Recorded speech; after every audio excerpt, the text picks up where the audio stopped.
AI chips की दौड़ में गूगल ने नया धमाका किया है। कंपनी ने 2 नए तेज और किफ़ायती एआई चिप्स लॉन्च किए हैं। मॉर्निंग पल्स इंडिया के टेक एआई प्लस आज का टिप सेक्शन में आपका स्वागत है। आज हम गूगल, ओपन एआई और एआई से जुड़ी सबसे बड़ी खबरें लाए हैं। एलेक्स, सबसे पहले गूगल क्लाउड के नए एआई चिप्स की बात करें।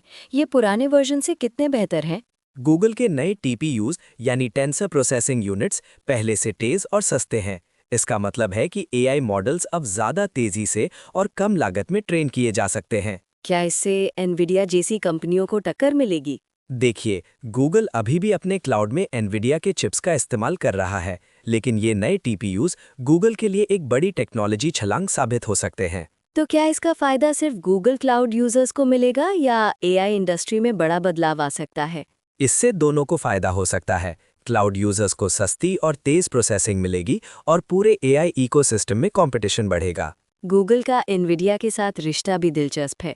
वो खुद चिप बना रहे हैं, फिर भी एनवीडिया के साथ नहीं छोड़ रहे। बिल्कुल, फिलहाल दोनों कंपनियां साथ काम कर रही हैं, लेकिन आगे जाकर गूगल अपने चिप्स को और ज़्यादा प्रमोट कर सकता है। इसी बीच एक और बड़ी खबर, गूगल ने थिंकिंग मशीन्स लैब के साथ मल्टी-बिलियन डॉलर का नया डील साइन किया है। जी हाँ, टेक क्रंच की एक्सक्लूसिव रिपोर्ट के मुताबिक मीरा मोराती की थिंकिंग मशीन्स लैब ने गूगल क्लाउड के साथ बड़ा समझौता किया है। ये डील एनवीडिया के लेटेस्ट GB300 चिप्स पर फोकस करेगी, है ना? बिल्कुल सही। इसका मतलब है कि थिंकिंग मशीन्स लैब को सबसे एडवांस्ड एआई इंफ्रास्ट्रक्चर मिलेगा। इससे इनोवेशन और रिसर्च की रफ्तार और तेज हो सकती है। क्या इससे गूगल और थिंकिंग मशीन्स लैब के बीच टेक्नोलॉजी साझेदारी और गहरी होगी? बिल्कुल, दोनों कंपनियां अब एआई के विकास में और नज़दीक आ गई हैं। इसका फायदा दोनों को मिलेगा, गूगल को क्लाउड बिजनेस में और थिंकिंग मशीन्स लैब को रिसर्च में। अब एक ऐसी सुविधा की बात करें जो आम यूजर्स के लिए भी बेहद फायदेमंद है।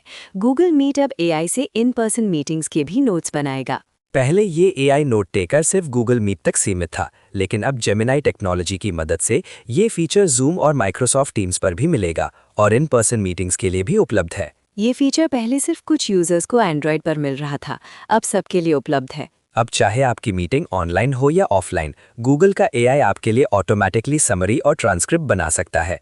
इससे प्रोफेशनल्स का समय बचेगा और प्रोडक्टिविटी बढ़ेगी। एआई की दुनिया में एक और बड़ा अपडेट, ओपन एआई ने चैट जीपीटी इमेजेस 2.0 लॉन्च कर दिया है। चैट जीपीटी इमेजेस 2.0 अब सभी यूजर्स के लिए उपलब्ध है, चाहे आप चैट जीपीटी इस्तेमाल करें या कोडेक्स। इस वर्जन में इमेज जनरेशन और रीजनिंग क्षमताएं पहले से बेहतर हैं। अब यूजर्स न सिर्फ बेहतर क्वालिटी की इमेज बना सकते हैं, बल्कि एआई से और बेहतर विजुअल प्रॉम्प्ट्स और आइडियाज पा सकते हैं।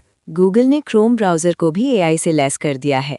अब जेमिनाई की मदद से क्रोम ऑफिस यूजर्स का असिस्टेंट बन गया है। क्रोम में अब ऑटो ब्राउज नाम का फीचर आया है, जिससे रिसर्च, डेटा एंट्री जैसी टास्क्स ऑटोमेट हो जाएंगी। इससे वर्कप्लेस में कर्मचारियों की प्रोडक्टिविटी काफी बढ़ सकती है। गूगल का फोकस साफ है, एआई को रोजमर्रा के कामों के लिए और ज्यादा उपयोगी बनाना। आने वाले समय में ऐसे और फीचर्स देखने को मिल सकते हैं।